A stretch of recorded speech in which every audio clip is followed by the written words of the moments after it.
Olá, sejam todos muito bem-vindos, sejam todas muito bem-vindas ao Literatura Falada, que hoje fala um pouquinho de um romance que eu gosto muito da literatura brasileira, que inclusive já foi meu objeto de estudo, que é São Bernardo, do escritor alagoano Graciliano Ramos. São Bernardo foi publicado em 1934, lembrando a vocês que Graciliano já esteve aqui no Literatura Falada em duas situações. Eu tenho aqui um vídeo em que mostra a biografia do escritor e também um dos primeiros vídeos que eu fiz aqui para o canal, eu falo sobre vidas secas. Hoje eu escolhi falar sobre São Bernardo que é um romance riquíssimo, de leitura bastante fluida, facílimo de ser encontrado e que vale muito a pena ser lido. Não sei se vocês estão lembrados do enredo de São Bernardo, né? Mas São Bernardo trata de uma narrativa em primeira pessoa. Quem narra a história é um fazendeiro chamado Paulo Honório. Ele narra a história dele com Madalena, é a história de um casamento fracassado e que ele conta depois do fim desse relacionamento e conta aí a partir de uma perspectiva muito melancólica e cheia de tristeza. É uma história que lembra muito o Dom Casmurro do Machado de Assis. Quando eu disse que São Bernardo já foi objeto de estudo meu, foi na ocasião em que eu trabalhei com repercussões de Dom Casmurro na literatura do século XX e XXI, e ele realmente muitas vezes é tido como uma espécie de reescrita de Dom Casmurro que passa a ser contextualizada no sertão nordestino. Então a gente sabe que o Graciliano Ramos ele é alagoano e a história que está em São Bernardo é uma história que se passa numa cidade do interior do Nordeste brasileiro. Então a gente já percebe aí bastante afinidade.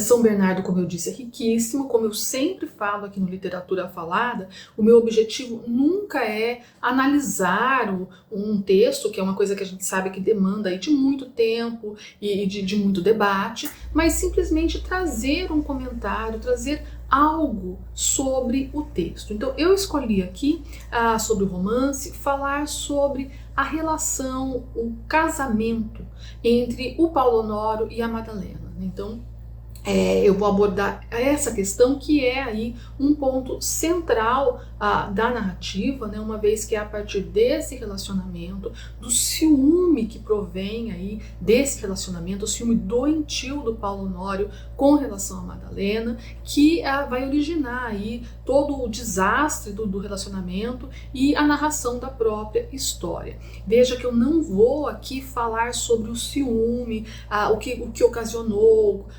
como que era essa relação de ciúme, mas eu vou falar apenas do casamento, da expectativa que existia com relação ao relacionamento entre os dois e que sai frustrada, ok? Então vamos lá.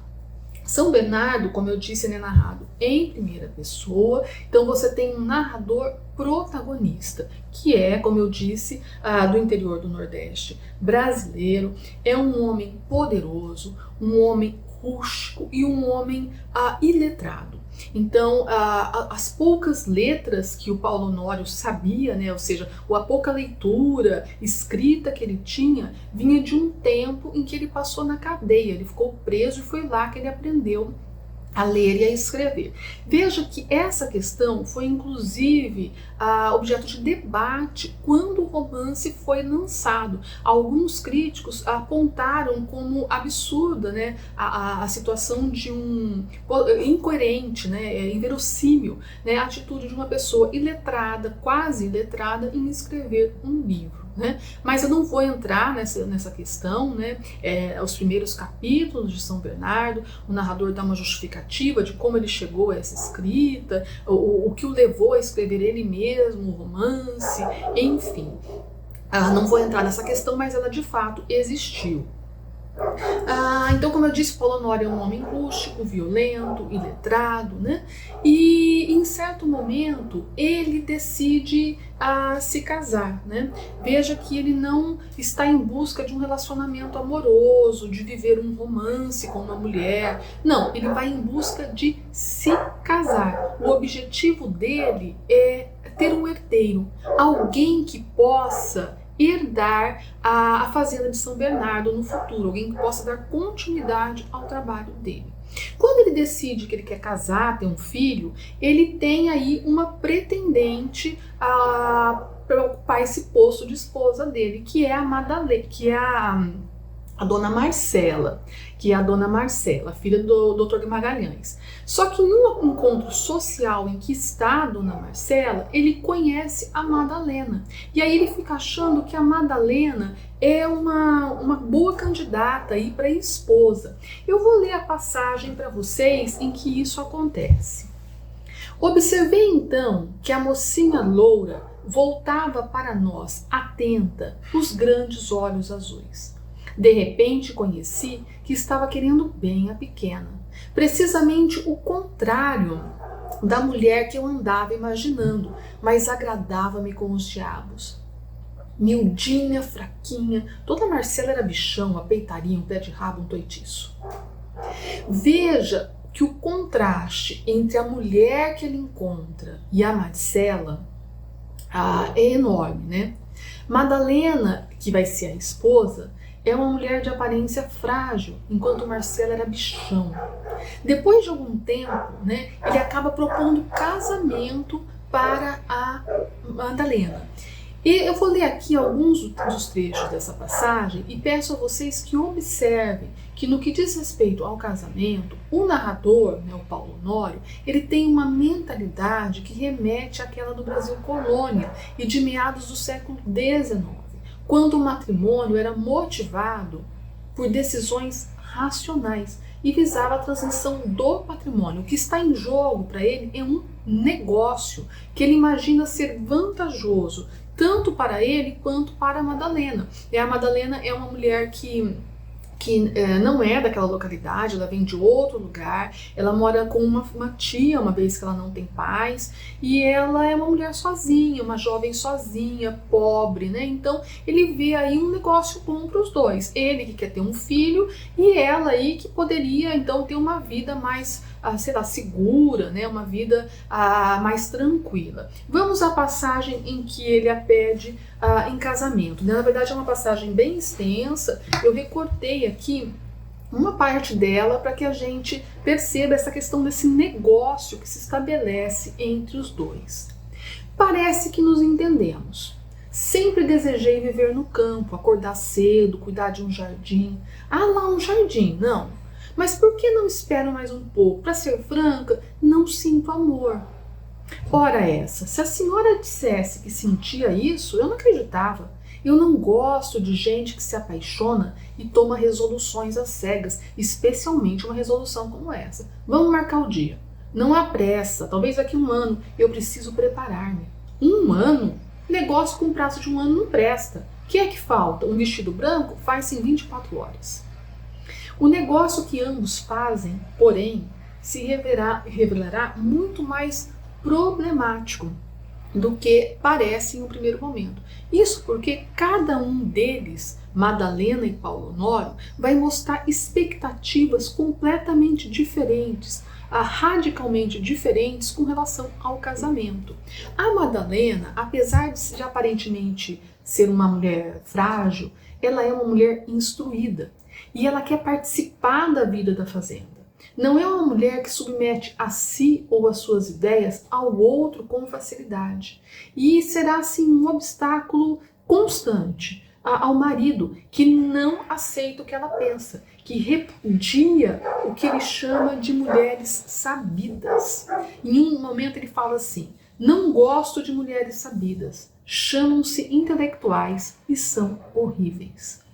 A Madalena, ela é superior intelectualmente ao marido, ela é politicamente engajada, ela tem as suas opiniões que ela não hesita em propagar, ela quer participar de maneira ampla das decisões relativas à casa, aos funcionários, da fazenda, ela quer utilizar os seus conhecimentos em benefício das atividades do lugar, ela dá palpite no material escolar da escola, no processo didático. Ela não cabe, Madalena não cabe no perfil da esposa e da dona de casa que o Paulo Honório tem como ideal. O mesmo, evidentemente, ocorre com ela, que se defronta o tempo todo com o comportamento violento do marido. Veja que, por ser uma narrativa em primeira pessoa, a semelhança do que ocorre, por exemplo, em Dom Casmurro, a gente não tem acesso à voz feminina. Então, em nenhum momento a gente sabe o que a Madalena pensava sobre isso. Mas as conversas, os fatos relatados pelo narrador, nos levam a perceber, né, que a expectativa dela com relação ao casamento era muito diferente do que a realidade vai acabar mostrando para ela. Eu separei aqui uma passagem, o capítulo 21 de São Bernardo, que deixa ver aí essa discrepância tensa que separa o ponto de vista, os pontos de vista e as visões de mundo de Madalena e de Paulo Honório. Nessa ocasião, no capítulo 21, o casamento ele ainda é recente e a Madalena começa a criar uma rotina na fazenda que inclui visitar os colonos, mudar o material escolar, o material didático da escola, enfim. E o marido não vai gostar dessas mudanças. Eu vou ler aqui a passagem para vocês. Pela manhã, Madalena trabalhava no escritório, mas à tarde saía para passear.